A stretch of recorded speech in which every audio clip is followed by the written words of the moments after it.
In the year 1440, in the busy city of Milan, Italy, a stunning deck of tarot cards was hand-painted for the powerful Visconti family, known today as the Visconti Sforza Tarot.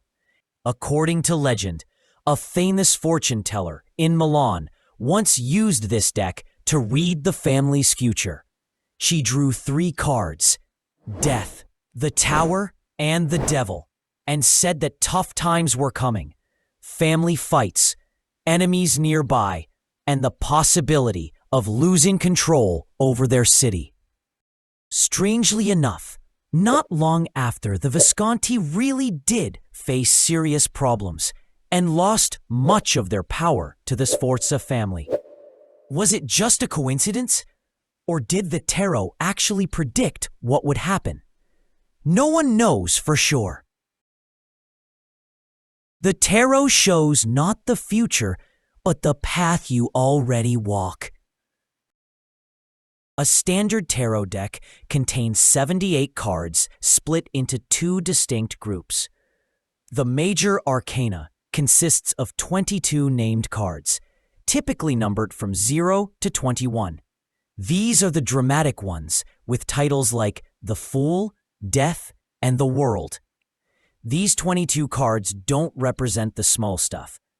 They deal with major life themes like personal transformation and finding your purpose. The remaining 56 cards form the minor arcana, organized into 4 suits: cups, swords, wands or batons, and coins or pentacles, with 14 cards in each suit. These practical cards represent daily interactions, experiences, thoughts, and emotions you encounter as you go about life. Occultists have long claimed that the cards preserve the secret wisdom of Egyptian priests, encoded in symbolic form to survive the collapse of their civilization. One particularly dramatic tale involves Napoleon himself. According to this legend, when French forces invaded Egypt in 1798, Napoleon discovered a hidden chamber beneath the Great Pyramid containing pristine tarot cards carved from precious stones. Convinced these cards could guide his empire, he supposedly carried a deck throughout his campaigns, consulting them before every major battle. The story gets wilder. Napoleon's final defeat at Waterloo allegedly occurred because he ignored the card's warning. His personal valet claimed the emperor drew the Tower card, destruction and downfall, the night before the battle, but his hubris led him to fight anyway. When British forces crushed his army, Napoleon reportedly threw his tarot deck into the mud, cursing the lying spirits of ancient Egypt. Even more elaborate is the Jewish mysticism angle. In the 18th century, occultist Antoine Court de Gebelin claimed each tarot card corresponded to a Hebrew letter, forming a hidden language of God based on Kabbalistic teachings. This theory spawned its own legend. A secret society of Jewish scholars in medieval Spain had embedded divine wisdom into playing cards to preserve their knowledge during persecution. Each card became a chapter in an encrypted holy book, readable only by initiates. The story claimed that during the Spanish Inquisition, these scholar mystics scattered across Europe, carrying their card-based scriptures. Wherever they settled, local playing card designs mysteriously incorporated Kabbalistic symbols. One particularly bizarre tale tells of a rabbi in Prague who used tarot cards to animate a golem, breathing life into clay through the mystical power of the deck's Hebrew letters. One persistent legend tells of a French Freemason named Eliphas Lévy, who discovered this connection in the 1850s. According to the story, Lévy was researching ancient magic when he noticed striking similarities between Masonic symbols and tarot cards. His investigations led him to a hidden chamber beneath a Paris lodge where original Masonic tarot decks were preserved, cards used for centuries to pass esoteric knowledge between lodge members.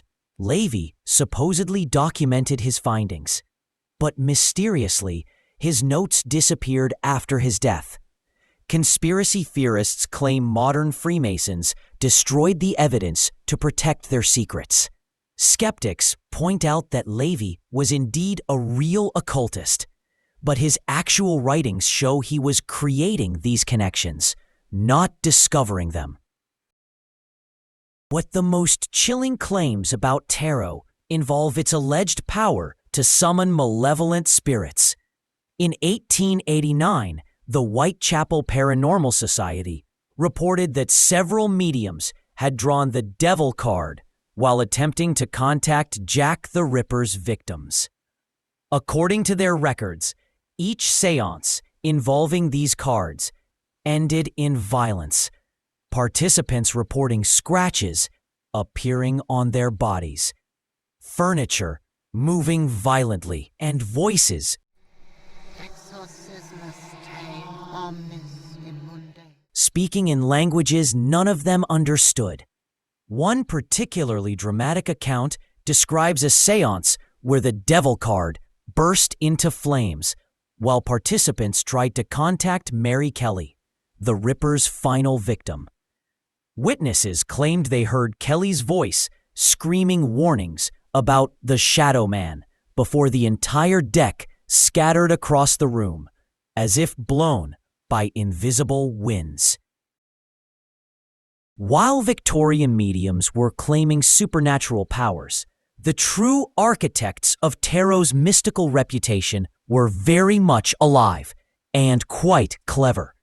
These were the professional fortune tellers who transformed a card game into a magical system.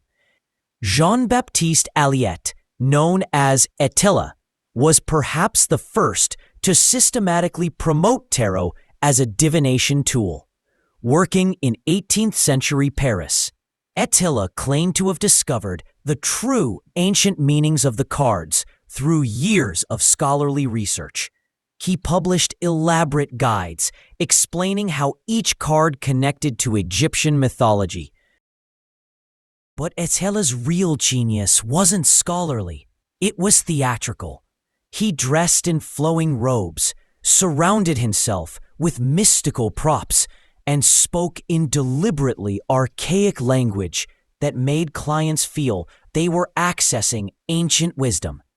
His sessions were performances, carefully crafted to maximize psychological impact. One of his client journals reveals the technique. Before each reading, Attila would engage in seemingly casual conversation, skillfully extracting personal information that he'd later incorporate into the card interpretation. When the cards revealed details about the client's love life or financial troubles, it felt miraculous, but it was really just clever information gathering combined with cold reading techniques. Even more influential was Marie-Anne Lenormand, who claimed to have predicted Napoleon's rise and fall through her cards. Madame Lenormand operated in Paris during the early 19th century, attracting clients from the highest levels of society, including Empress Josephine herself. Lenormand's technique was sophisticated psychology disguised as mysticism.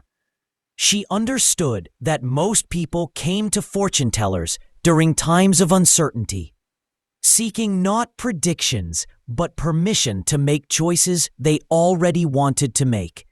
Her readings provided that permission, wrapped in the authority of ancient wisdom and supernatural insight. So what's the real story? How did a Renaissance card game become one of history's most persistent magical traditions? The answer lies in perfect timing and human psychology. Tarot emerged just as European society was undergoing massive changes: the decline of feudalism, the rise of merchant classes, the shock of religious upheaval. People desperately needed new ways to understand their rapidly changing world, and tarot's rich symbolism provided a framework for processing uncertainty and change. I'm not here to tell you about the real historical facts behind tarot's magic, because you already know the answer. Instead, modern psychology offers explanations for why tarot readings feel meaningful. The Barnum effect makes vague statements seem personally relevant. Confirmation bias helps us notice when predictions appear accurate while ignoring misses. The therapeutic relationship between reader and client creates a safe space for self-reflection, regardless of whether the cards have any predictive power. Today, tarot thrives in an age of scientific skepticism, suggesting its appeal goes far deeper than simple superstition. Millions of people consult the cards not necessarily believing they can predict the future, but finding value in the reflection and insight the process provides. Maybe tarot is nothing more than ink on paper, or maybe its true power lies precisely in that liminal space between belief and skepticism, where mystery and meaning can coexist without requiring absolute proof.